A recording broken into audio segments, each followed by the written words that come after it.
Good morning. Welcome to another episode on leadership on TVC Breakfast. I am Dr. Mawell, Ubah, your host. We started a series on the alphabet of leadership. And we said in this series, what we'll do is take each alphabet and talk about who leaders are and what leaders do so that you can become a more effective leader. The last episode, we talked about attitude. Attitude is a mindset that manifests in behavior. And we said in attitude that leadership is not about you. That the attitude of leadership is knowing that leadership is about the people that you represent. We derived a success equation last episode that success is equal to potential multiplied by attitude. Most people fail in life, not because of potential, but because of attitude issues. It's their attitude that is the limiting factor to their success in life. So to make a man more successful, you need to change his attitude towards life.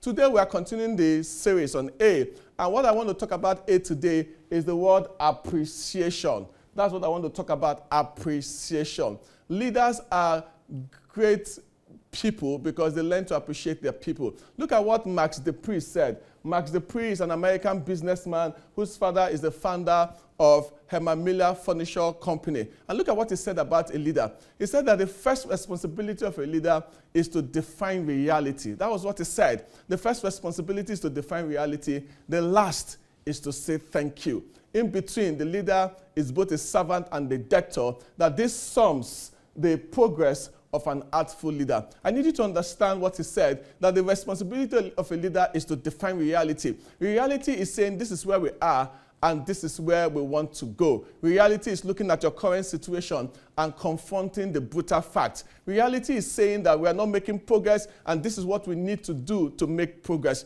Reality is understanding that your market share is slipping and you need to introduce new products to gain back your market share. That is defining reality. It says the last is to say thank you. So when people accomplishes the goal that the leader has set, the leader says thank you to them. When they up the ante on their performance, the leader says thank you. When they break new grounds, the leader says thank you. When they provide innovative products, the leader says thank you. He says in between this, the leader is both a servant and a debtor, that this sums the progress of an artful leader. So if you don't learn to appreciate your people for a job well done, guess what will happen? You will demotivate them. I actually believe that the twin major factors that destroys motivation, that's what I call nothing kills motivation faster than the twin tendency to find fault for every little mistake and to take credit for others' work. Think about it. When you send your people on an errand and they've done 95% things right and maybe in 5% they made a mistake. A great leader will celebrate their people for the 95%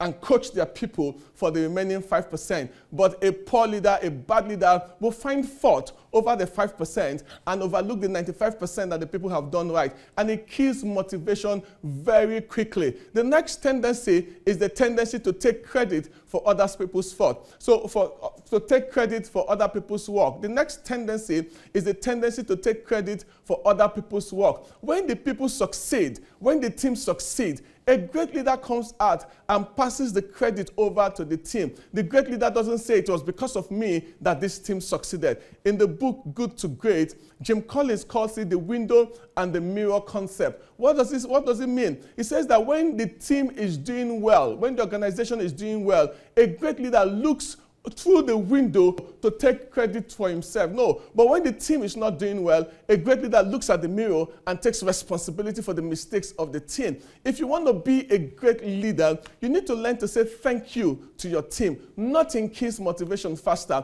than finding fault for every little mistake and taking credit for others' success.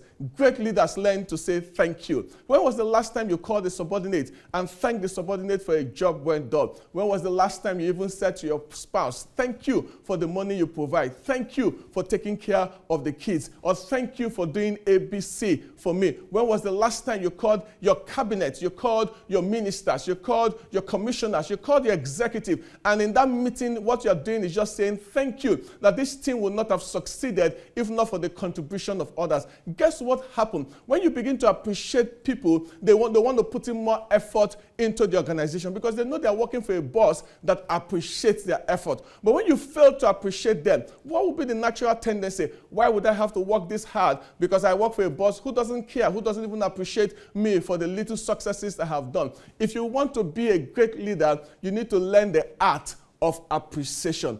Great leaders learn to say thank you. They say thank you to their team. They say thank you to their spouses. They say thank you to the organization. This is one secret of greatness. Till I come your way again next time on the leadership segment on TVC Breakfast, I am Dr. Mawell. Go out today, look for somebody and say thank you to that person. God bless you.